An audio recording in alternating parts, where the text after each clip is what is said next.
again so much for being with us here, Dr. Wall. So for students or faculty or anyone else who kind of hasn't had the chance to meet with you and talk to you, could you explain a little bit about yourself and about your practice site? Sure. So my name's Jeff Wall. I've been now at Drake for about 20 years, and I'm a professor of pharmacy practice here. My main practice site is at Methodist Hospital here in Des Moines, so it's part of the Unity Point chain, probably the flagship hospital Unity chain. And for now, then, almost that entire time, I've served as internal medicine clinical pharmacist at Methodist. So that means that I have an internal medicine practice where I round with the residents, around with the medical students, around with my students, and we basically see patients. And I try to act as the pharmacist on the service and make recommendations as far as the best way to treat these patients and the most effective way and most cost-effective way and things along those lines. With that has come the opportunity to do various projects and services over the years. Some have been successful, some haven't been, but a couple have been fairly successful. And probably the two that I'm most proud of are the penicillin allergy skin testing program, or now it's kind of morphed into an allergy assessment program that the pharmacy staff does at Methodist, and now I've done since 2004. And then the Drake Drug Information Center, which we launched, now it's been 4 years ago, which is, even though the Drake Drug Information Center is actually my office at Methodist. So that's kind of my background and kind of what I do. So you mentioned those two really successful kind of programs that you've started. Could you dive a little bit deeper into how maybe you came about that, or the reasons why you've chosen to kind of spearhead those two projects? Sure. So the penicillin skin testing and allergy assessment program is kind of interesting. The roots of it go back to the early 2000s, when I was actually reading an article in Chest, the journal Chest, where they talked about allergy fellows who would be in the ICUs, and in patients who said they were allergic to penicillin but needed a penicillin type antibiotic, they would just go ahead and skin test them right there and then, and if they were negative, they just went ahead and got the penicillin or beta-lactam antibiotic.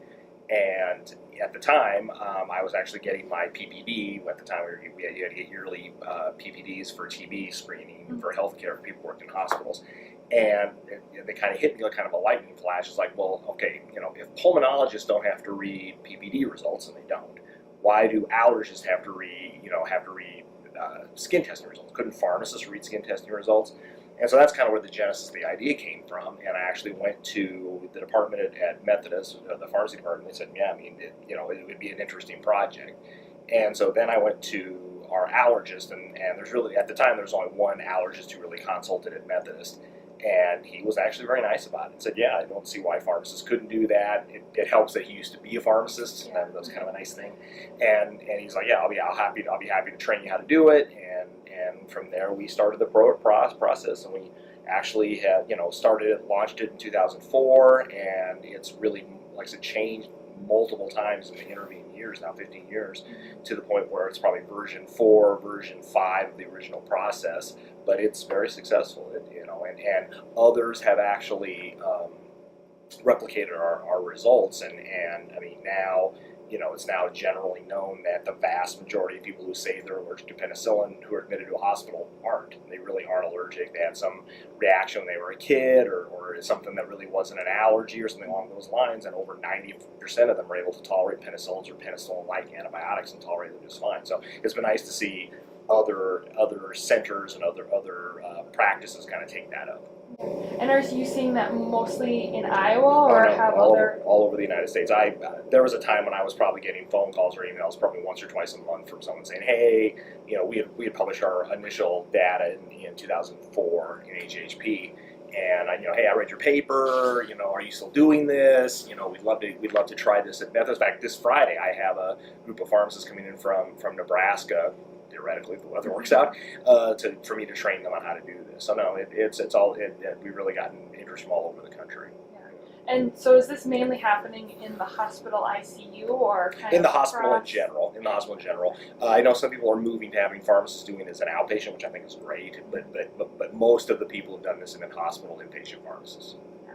And is there a reason behind that? Because I know that obviously, if someone does have an allergic reaction, you need, there is probably an element of that you'd want to have some equipment or monitoring equipment or something like that available if the person was to have a reaction during the skin testing process.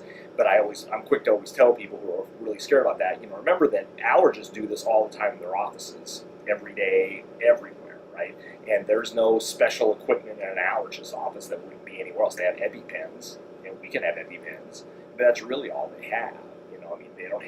They don't intubate patients. They don't have cardiovascular equipment. Most of them probably aren't even ACLS certified. So while that is a barrier, it's not as big a barrier as I think some people think it is. I think it's really come down to for the community-based pharmacists, what I think is a good place to go is who's going to pay them to do that.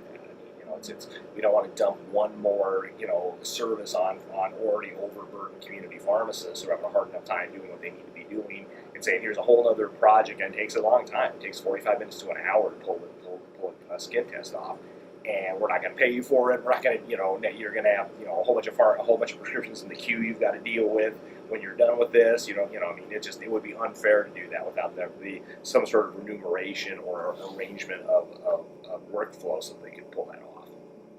And you mentioned that this is kind of stage 4, stage 5. How do you see it developing over the next couple of years, or have you reached a point where you're satisfied? No, I have no doubt as more information comes out, we'll probably change the service even more. The biggest change that we've had in the last 3 or 4 years is actually this latest version that we came up with, like I said, probably version 5 of the protocol.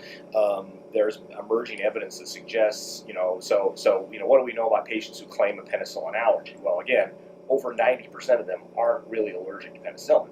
And the skin test the skin test just gives the operator just a level of confidence that it's okay to give them a penicillin, right? It doesn't prove that they're not allergic to penicillin. The only thing that proves they're not allergic to penicillin is for them to take a penicillin or a penicillin-like antibiotic and find out what happens to them. So there have been allergists who are kind of experts in drug allergy who've said, well, with that in place, if you have a low-risk patient, a patient who doesn't have a history of a life-threatening reaction to penicillin, why do we even need to skin test them? Why don't you just give them a little bit of penicillin and watch them for now?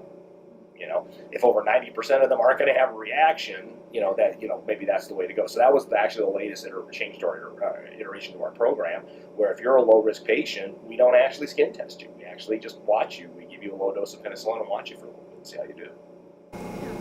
That's really interesting. Yeah. Thank you for sharing about that. So, other than the skin testing, you said you started the drug information. So that's if there's another big project I'm super proud about, is the Drug Information Center. And again, that was kind of how that kind of started. Was kind of weird.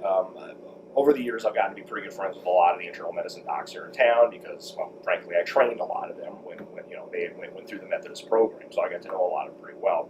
And I had several of the physician administrators of the Iowa Clinic come to me and say, our physicians have a lot of questions about medications and stuff like that, and we're moving toward more quality, and we're going to be paid not so much on how many patients we see, but the quality of the patients we see, which it's going to mean us doing protocols and educating people and working on cost-effective medications and stuff like that. Could you help us with that? And I'm like, well, that sounds like a full-time job, so no, I can't do that. But it sounds like you guys could use a drug information center. And they said, well, what's that? And so, I kind of went back to the dean at the time and my department chair and said, this is a real opportunity, I think. I always thought it was kind of strange that Drake did not have a drug information center. Most colleges of pharmacy have a drug information center. And so I always thought it was kind of weird that we didn't. And so it was like, well, this might be a win-win, because if we can launch a drug information center and we already have kind of one client ready to roll and maybe some more clients in the wings that would be interested as well, it would not only be profitable for the College of Pharmacy, but also it would give our students in my opinion, very needed rotation in drug information. And really, no matter where you practice pharmacy, you're going to use drug information, no matter you're in a community or a hospital or long-term care. I mean, all pharmacists get asked drug questions every day, all day. And so knowing where to look things up efficiently and quickly and accurately is a good thing. We came up with I went back to the Iowa Clinic and said, this is what I think we can do for you guys, and they were interested in hearing what we had to say. And we did myself and the dean and the department chair at the time, we came up with basically a proposal and submitted it to them, and there was some back and forth bantering, but it got approved. And so now we're starting our 5th year of the Drug Information Center. We now have 3 clients, and we answer drug information questions all day long. We write protocols. We do monographs for one of our clients. They have a pharmacy and therapeutics committee, and so we write monographs for them. And we just do all sorts of stuff that a drug information center does. And again, I think it's been a real win-win for the college because again, it's profitable. The college is actually getting revenue from our clients, and it's giving our students I think a pretty interesting rotation. And most of my students who've had it really like it. Could you kind of explain a little bit of what the students do on the rotation? Sure. So they basically are, staff the Drug Information Center from 7:30 to 3:30, which means that they field all the GI questions that our clients give us. And there are days we'll have 10 questions in a day. There are days we'll have one question. It just kind of depends. And they basically get the question either by email, by phone, or by consultation on an electronic medical record. And they research the answer. They usually run it by me first. That's one of the rules. That they should run it by me, and then they transmit the answer and follow up and see what's going on. That's what we do. They also are in charge of writing. Like I said, one of our clients has a pharmacy and therapeutics committee, so we write most of their monographs. So they'll actually do a monograph and write it, and I'll read it and send back to them for some edits, and we send that to them and stuff like that. Then there's other little projects that work on. Most of them do a newsletter for our clients, about this new drug that's come out, these guidelines just came out, stuff like that. These two new projects, how do you really see them innovating the pharmacy practice as a whole? Well, I think the former, just because it's an area of pharmacy that really, I as far as I know, no one had ever really done before. I mean,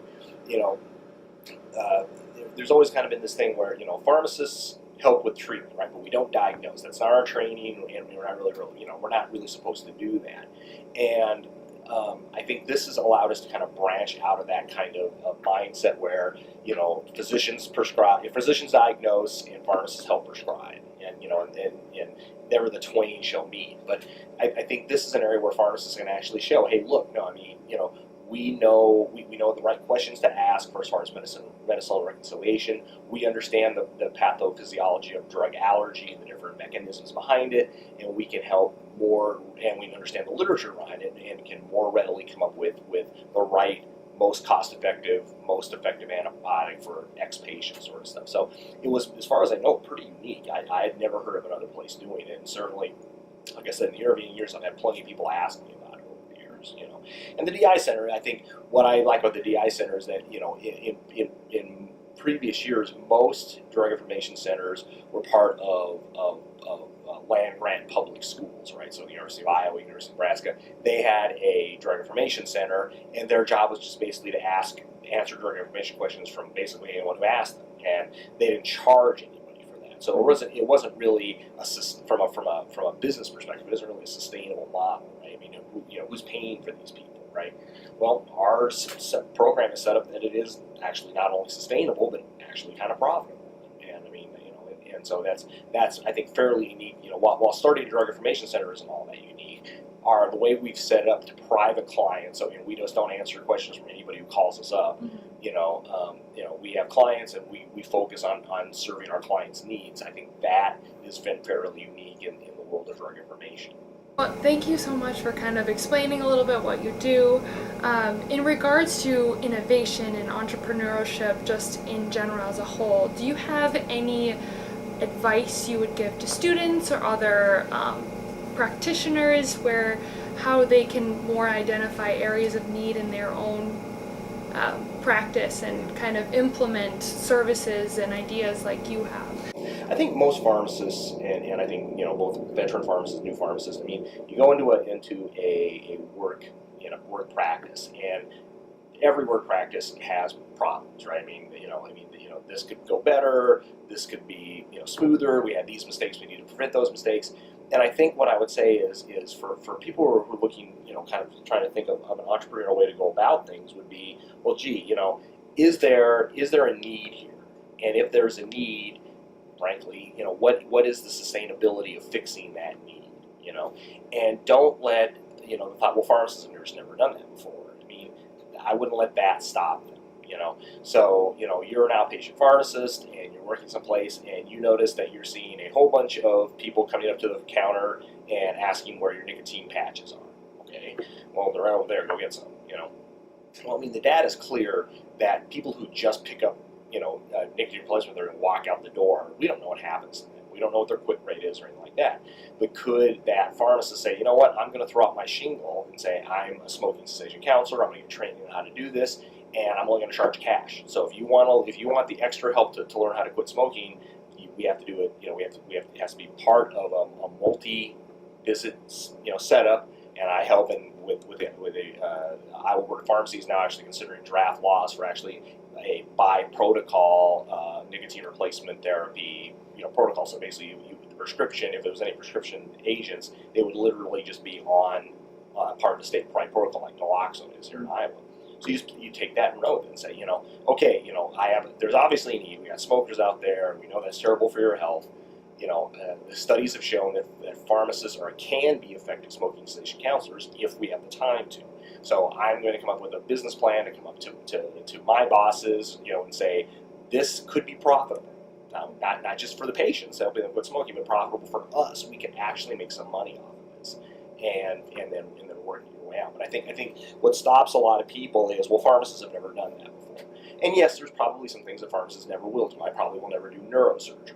That's okay because that's not my training, But I think that there are a lot of things that pharmacists can do. We do have the training for, and the trick isn't just to say, well, this is a great thing, but a trick is to be able to convince payers that it's a good enough thing you need to pay me for it. So I have one kind of final question for you. It's a little bit more on the fun side. I think it's kind of fun. Right. So if you were to wake up in a parallel universe where you all of a sudden became Surgeon General, what do you think needs to be changed in anything health, wellness related areas in our country today? Or what do you see as a big threat? Or even it can be tailored to your practice as well. It doesn't have to be all.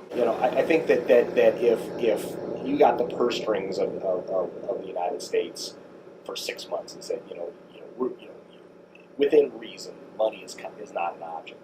I think the first thing would be to basically say, look, anybody over age 65 and or on more than 4 or 5 medications needs regular assessment from a pharmacist. And it doesn't matter what disease state you have, it doesn't matter, anything along those lines.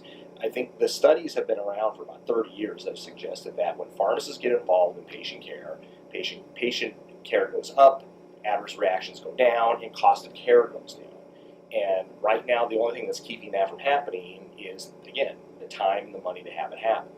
MTM was a good step toward that, I think, but it's still a long way from every patient who's on multiple medications really needs to have their medications reviewed, and then working around with physicians or prescribers to make sure that they're getting the best and most cost-effective medication. If I could come up with this is a corollary to the part D was MTM. It says, look, it isn't just MTM. Everybody's going to get that done. And show that pharmacists can do more. Because I think that if the revenue stream was diverted at least somewhat away from just dispensing, then that actually will make a difference as far as what pharmacists do on a day-to-day basis, and allow us to use our training to improve health. So I think from a practice-specific thing, I think that's probably the big thing I would, if you had all the money in the world, I think that would be probably one thing I would do. I think the other, again, if you had kind of all the money in the world, I think the other thing to do would, frankly, just make sure everybody has all the preventative medicine stuff. Is everybody vaccinated? That should be. People who want to quit smoking or quit drinking or quit using illicit medications, do they have the resources to go and try and get that done? I think we it's been said before that one of the reasons the U.S. health system is so expensive is that we're very reactive. We're not very proactive. We try to make noises about stuff like that, but we really don't.